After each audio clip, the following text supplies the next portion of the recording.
नमस्कार पटनेक्स किचन को आपण माननकु बहुत बहुत स्वागत।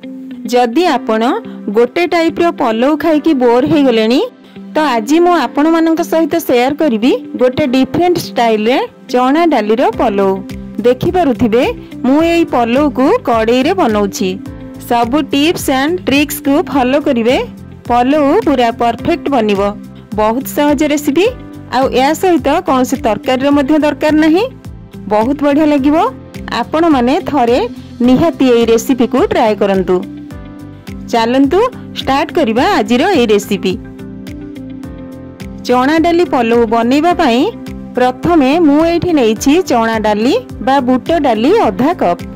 एबे याकू 2 रु 3 थर धोईकी पानी देकी गोटे घंटा पई भिजै नबा। तापरे नबा 1.5 कप बासमती चाउल। आपण जे कोनोसी ब्रांड रो बासमती चाउल नै परिबे। एबे याकू 2 रु 3 थर धोईकी सेथिरे पानी देकी 20 रु 25 मिनिट पई भिजै नबा। तापरे गोटे कढ़ी बसई सेथिरे दबा 2 बड़ चामच तेल। तेल भल भाबरे गरम हे जिबा परे आमे सेथिरे पियाज ऐड करिबा। मु एठी 2टी पियाज ऐड करिछि। पियाजर लाछा गुडी को खोली कढ़ी रे देबे आ पियाज लाल हेबा जाए भाजिबा, किंतु पियाज को बेसी पोड़िबेनी। एबे एथिरे ऐड करिबा 2 रु 3टी लवंग, छोट खंडे दालचीनी, 2टी गुजराती को खोली की दबा। तापरे गोटे अलैच, गोटे तेजपत्र, आधा चामच गोलमरीच ऐड करिबा। ता सहित 2टी सुखिला लंका को छिड़े की देई टिके भाजी नबा। एबे गोटे बड़ चामच अदा रसुन रो पेस्ट देई भाजी नबा। अदा रसुन रो पेस्ट देबा द्वारा टेस्ट बहुत बढ़िया आसीबो। हल्का भाजी नबा। एठी देखंतु डाली हमर बढ़िया से भिजी जाईछि। डाली रो सब पानी को बाहर करी कढ़ाई रे डाली को देई दबा आ डाली को 2 रु 3 मिनिट पई भाजी नबा। चना डाली भाजी नेबा द्वारा बहुत बढ़िया टेस्ट आसीबो। एबे ऐड करिबा गोटे बड़ टमाटर कटा। टमाटो एठी ऑप्शनल अछि, चाहिले आपण ऐड करि परिबे नहेले स्किप करि परिबे। ता सहित 2 रु 3टी कंचा लंका को मझिरु काटि के दबा। गोटे चामच लूण दे दबा। ता सहित गरम मसला आधा चामच ऐड करिकी मिक्स करी 2 रु 3 मिनिट पई भाजी नबा। एबे एथिरे भिजै की रखिथिबा चाउल को छाणी की दे दबा आ 2 रु 3 मिनिट पई याकू मध्य भाजी नबा। आपण माननकु जदि आजिरो ए रेसिपी टी भलो लागे तो वीडियो टी को लाइक कर देबे आ चैनल को सब्सक्राइब कर नेबे। एबे एथिरे पानी ऐड करिबा।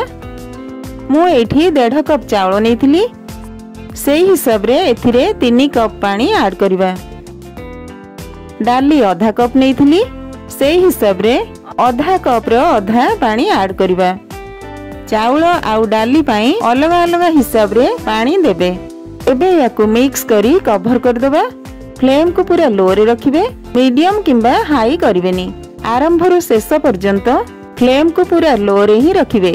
आपण चाहिले एथिरे पनीर मध्य ऐड करि परिबे। 15 रु 20 मिनिट भितरे पलौटी बनी जिवो। एठी देखंतु पलौ रो ऊपरु पानी सुखी गलानी, तळे आउ अल्प पानी अछि। तो एबे याकू कवर करी आउ किछि समय पई बसैबा।